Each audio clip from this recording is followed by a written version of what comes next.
I'm here in downtown Kyle at Mary Harston Park, where this giant tree behind me with that branch which looks like it's reaching for me in the background. But I'm here to talk about downtown Kyle.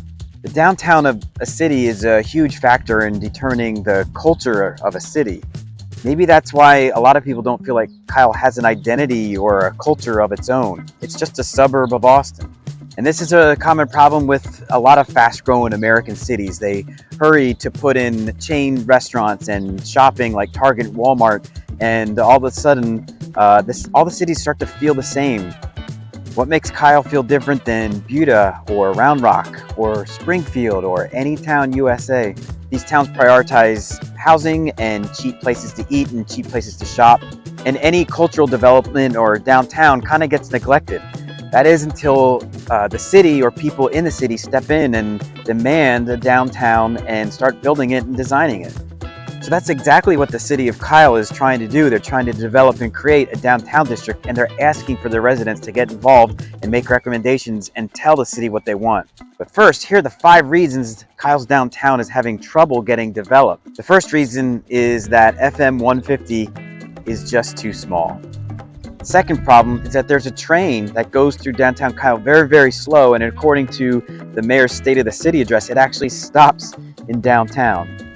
The third reason is it lacks retail or enough retail to make a difference and attract people. Fourth problem is a lack of parking, and the fifth reason is pedestrian infrastructure. So how do we fix this? Well, there are plans to decongest 150. There's a road bond, and they're working on areas in West Kyle to help with traffic, and there's a plan to decongest 150 having to do with the Yarrington exit and try to have traffic not get congested on 150. So that's one way to help. Another way to help is to get the train to not slow down and stop in downtown. There's a couple train terms. Train siding is any reason that a train would stop.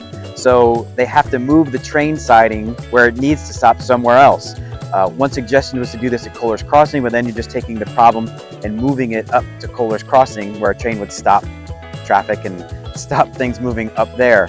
Another train term is grade separation. So I think this is the solution. Not that I'm an expert on this, but if you have grade separation, it means the train and traffic, one can go over or under the other, and it seems like that's what the city is pursuing. Another solution is to create at least a 10 by 10 block area that becomes downtown, and it looks like from images that I've seen that the city is planning on a 12 block solution. So if they can kind of acquire an area and plan for 12 blocks, it would actually make a great area for a thriving downtown. Parking is always a problem. They're planning on putting in a parking garage, so that kind of working with non-car options, which gets into the vibe, means that they're definitely planning for a pedestrian-friendly area where there is enough parking for those who need it, and then some trying to encourage people to walk or bike into the area as well. The city has acquired land from some small businesses, including the Kyle Donut, Papa Jack's, Jack Axes, the pawn shop, and the car wash.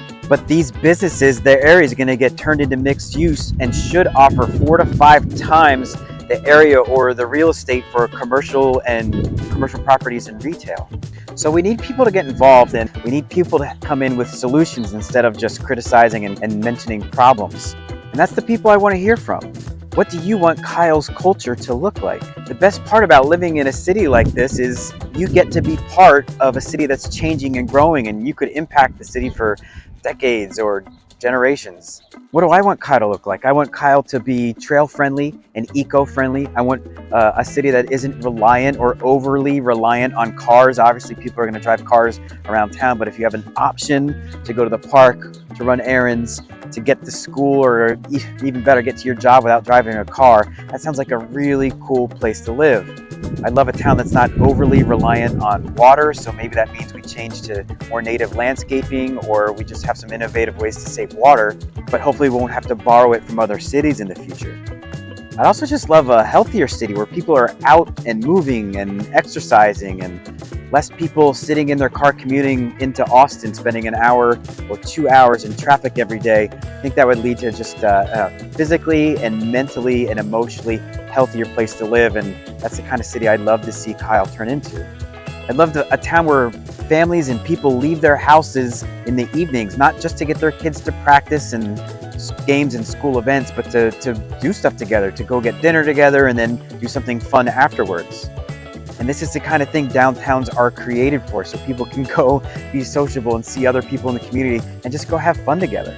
So please share your thoughts, comment here, get involved with the city, let them know what you think would thrive here in downtown, and share what you think this town should look like in the next few years and decades and generations.